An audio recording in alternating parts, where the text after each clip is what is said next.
Pourquoi cette barrière devait-elle être si haute? Oh non, ça n'avait pas l'air bon.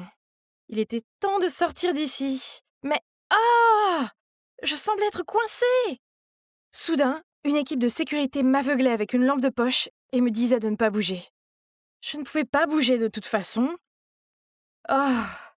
Ils m'ont traînée par terre, puis la prochaine chose que je sais, c'est que j'ai été poussée sur une chaise et interrogée par des agents de sécurité. Mais tout ce qu'ils ont obtenu de moi, c'est le silence. Quelques minutes plus tard, monsieur et madame Langston sont arrivés. Oui, c'est le couple riche qui possède ce manoir. Ce sont les gens que je cherchais. Je suppose que je leur devais une explication. Je suis désolée pour ce dérangement, mais ce n'est pas ce que vous pensez. J'ai vu votre offre d'emploi pour une femme de chambre et j'ai voulu postuler.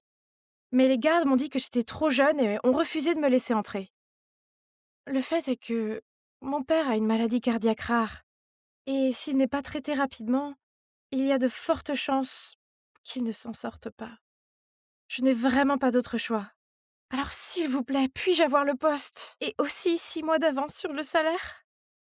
À ce moment-là, une fille de mon âge est entrée dans la pièce, a regardé les Langston et s'est mise à rire. Carla, ce n'est pas acceptable. N'as-tu pas honte de tes piètres résultats à l'examen d'entrée de la Francis Academy? Tu devrais étudier dur pour te racheter. Pas faire la fête à cette heure-ci. La fille Carla a juste levé les yeux au ciel et est partie en vacillant. J'ai remarqué que M. Langston réconfortait sa femme, qui semblait être en détresse à cause du comportement inconsidéré de sa fille. Donc, ça doit être leur fille. Ils avaient l'air de prendre son éducation au sérieux. Et elle a postulé dans mon école?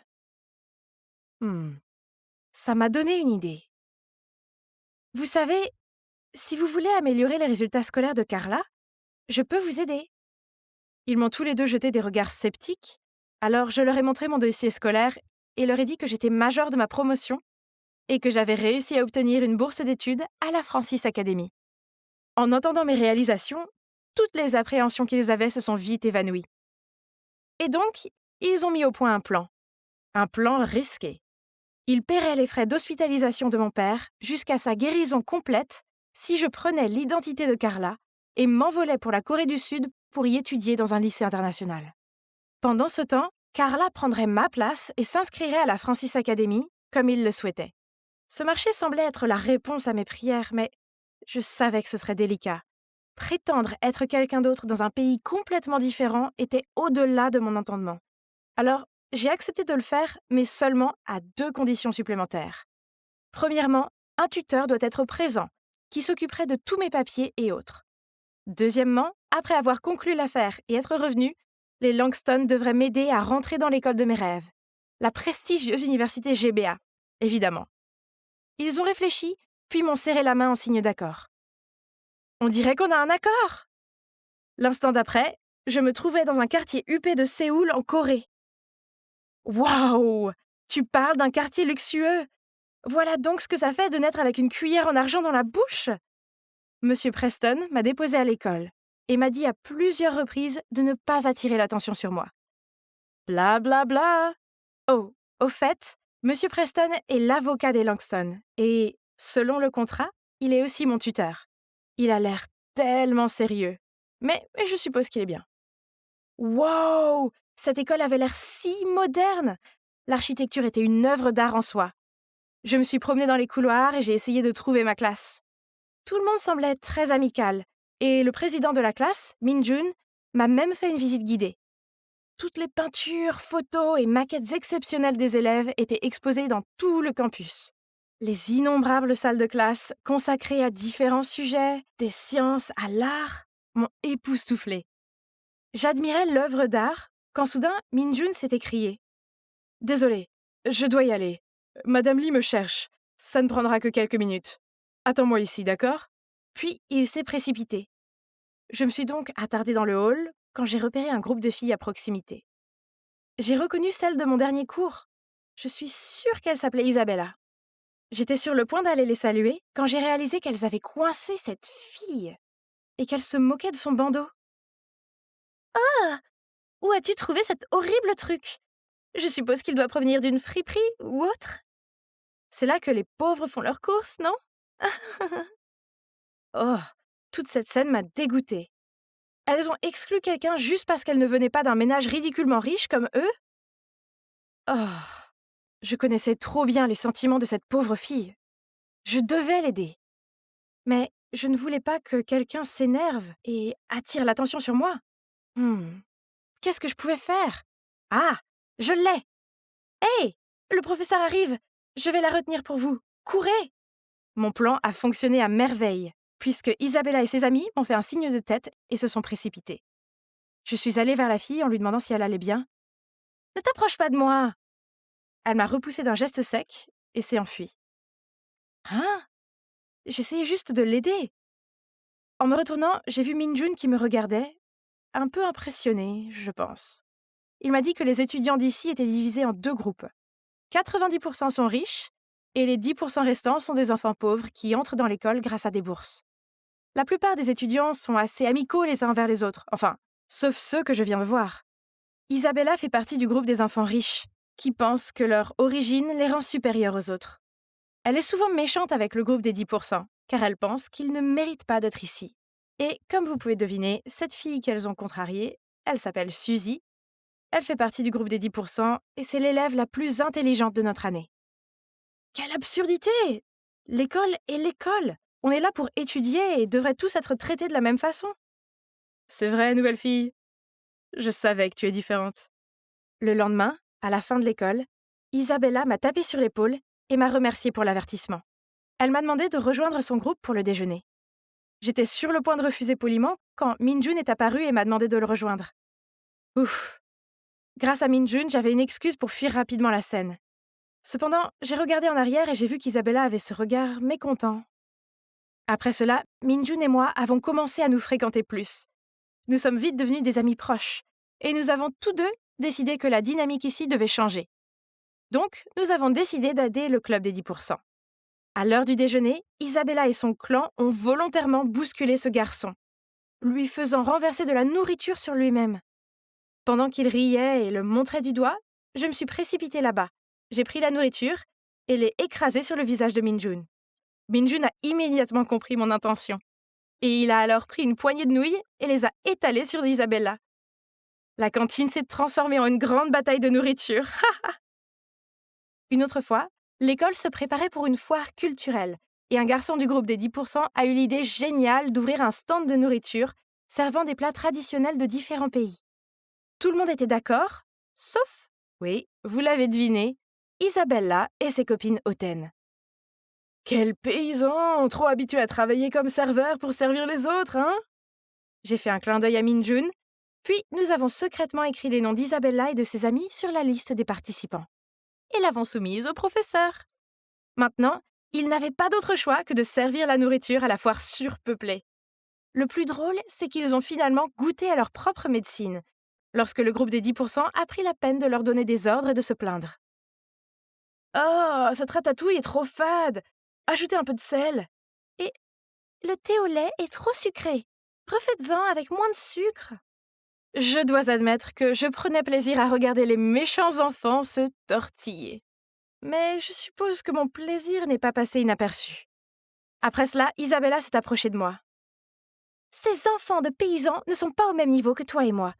Je te suggère de faire plus attention à qui tu choisis de fréquenter. Ou tu pourrais finir par être traité comme eux. Peu importe.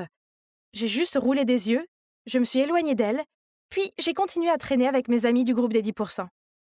Isabella et ses mignons m'ont jeté des regards mauvais, mais à cause de la réputation des Langston, c'est tout ce qu'ils pouvaient faire.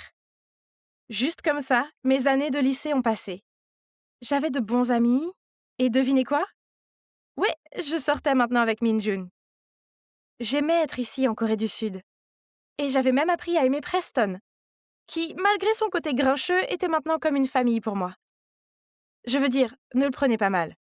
Ma famille à la maison me manquait énormément. Mais mon père allait mieux et nous nous rencontrions régulièrement par FaceTime.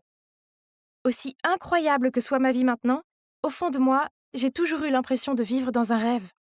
Rien de tout cela ne m'appartenait vraiment, et tout serait terminé dès que je quitterais cet endroit. Et finalement, ma dernière semaine ici est arrivée. Alors que j'étudiais pour mon tout dernier examen, le SAT, J'ai reçu un message d'un numéro inconnu. Je connais ton secret. Abandonne le test, sinon je vais te démasquer. Quoi? Qui ça peut être? J'ai appelé le numéro et une voix déformée a répondu au téléphone.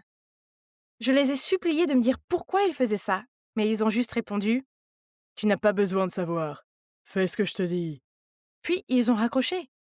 Heureusement pour moi, Preston n'est pas seulement un excellent avocat, c'est aussi un génie de la technologie. Grâce à lui, on a pu localiser le téléphone. Je parie que vous êtes aussi curieux que moi de savoir qui c'était. Et c'était le moment de vérité. Hein? Pas possible! Debout, l'air effrayé, il y avait Suzy! Pourquoi m'aurait-elle fait ça? Ça n'a aucun sens. Je veux dire, je sais que nous n'étions pas amis, mais je n'avais rien contre elle. Pourquoi me méprisait-elle au point de vouloir ruiner ma vie comme ça? S'il te plaît, laisse-moi t'expliquer. Depuis que tu es arrivée ici, j'ai perdu ma première place à l'école. J'ai donc également perdu une bourse complète pour l'université. Ma famille ne sera jamais capable de se le permettre. Alors j'ai décidé d'enquêter sur toi. Et c'est là que j'ai découvert que tu n'étais pas la vraie Carla Langston et que tu as été payée par ses parents pour réaliser tous ces records académiques pour elle. Je comprends pourquoi tu es contrariée, mais tu n'avais pas besoin de me faire chanter. Tu ne sembles pas être ce type de personne. Donc c'est un peu décevant que tu l'aies fait. Je ne le suis pas. Je suis dans une impasse, Irène. Tu dois comprendre. C'est tout mon avenir que je perds ici. Et pourquoi faire? Pour qu'une fille riche et gâtée puisse aller à l'université sans faire le moindre travail? Ah, il semblait que j'avais beaucoup de choses à penser. À la fin, j'ai réalisé que tout ce que je ressentais envers Suzy était de la pitié. Tout était de ma faute. Et ce n'était pas juste pour quelqu'un d'aussi capable que Suzy de voir son futur ruiné à cause de moi. Donc, je devais être la plus grande personne ici. J'ai décidé de demander au Langston de donner à Suzy la place à l'université de GBA, qui m'avait été réservée dans le cadre de l'accord. Je veux dire, pas d'inquiétude. Avec ce gros cerveau, je pourrais facilement y entrer par moi-même, non? Et donc, dès que j'ai eu fini le test, j'ai discrètement quitté la Corée du Sud sans dire au revoir à personne, y compris à Minjun. Suzy et moi avons pris le même vol pour retourner aux États-Unis. Elle n'arrêtait pas de me remercier pendant tout le trajet. Eh bien, disons qu'au moment où l'avion a atterri, nous sommes devenus de bonnes amies. Mais les choses ne se sont pas passées aussi bien que je l'avais prévu. Il s'est avéré que Carla était encore plus négligente qu'on ne le pensait. Tout ce qu'elle a réussi à obtenir, c'est un diplôme de lycée avec des notes scandaleusement mauvaises. C'était maintenant mes mauvaises notes. Mon rêve d'entrer dans une université prestigieuse était terminé. Ah, je devais me contenter d'un collège communautaire à la place. Une année s'est écoulée, et il n'y avait pas un seul jour où je ne pensais pas à la Corée du Sud ou à Minjun. Je ne pouvais plus lui parler. J'avais promis au Langston de couper tout lien avec ma vie là-bas. Enfin, Suzy était l'exception. Un jour, alors que je sortais avec Suzy, elle me montrait quelque chose d'intéressant sur Facebook, quand nous avons vu un post de Minjun qui disait « Je t'ai enfin trouvé, l'amour de ma vie ». Mon cœur s'est effondré. Waouh! On aurait dit qu'il avait trouvé quelqu'un d'autre, alors que mon cœur se languit toujours de lui. Ah! Mais la vie continue. Et une semaine plus tard, j'attendais Suzy à la sortie de son université, rêvant à comment cela aurait pu être ma vie, quand j'ai vu un visage familier se diriger vers moi. Est-ce que c'était Minjun? Mais attendez, il était avec une fille. Carla! Attends, son post sur Facebook parlait d'elle? L'amour de sa vie était Carla? Je ne pouvais pas faire ça maintenant. Alors j'ai refoulé mes larmes en prenant une profonde inspiration et en me tournant pour partir.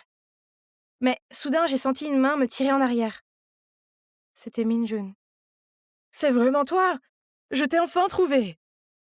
Je t'ai cherché depuis la remise des diplômes et mes informations m'ont conduit ici et... Moi? Carla est apparue à côté de lui et m'a jeté un sourire en coin. Hey, qui suis-je pour arrêter le véritable amour? Alors je lui ai dit ton vrai nom et je l'ai aidé à te chercher. Je veux dire, tu es intelligente, donc je me suis dit que tu irais aussi dans cette université. Non, tu as bousillé mes notes, tu te souviens? De toute façon, ça n'a plus d'importance. Je me suis tournée et j'ai regardé Minjun. Je suis tellement désolée, Minjun. Je voulais tout te dire, mais je ne pouvais pas. Il a pris ma main dans la sienne et m'a fait un sourire d'adoration. Je t'ai trouvé et crois-moi, pour l'instant, c'est tout ce qui compte.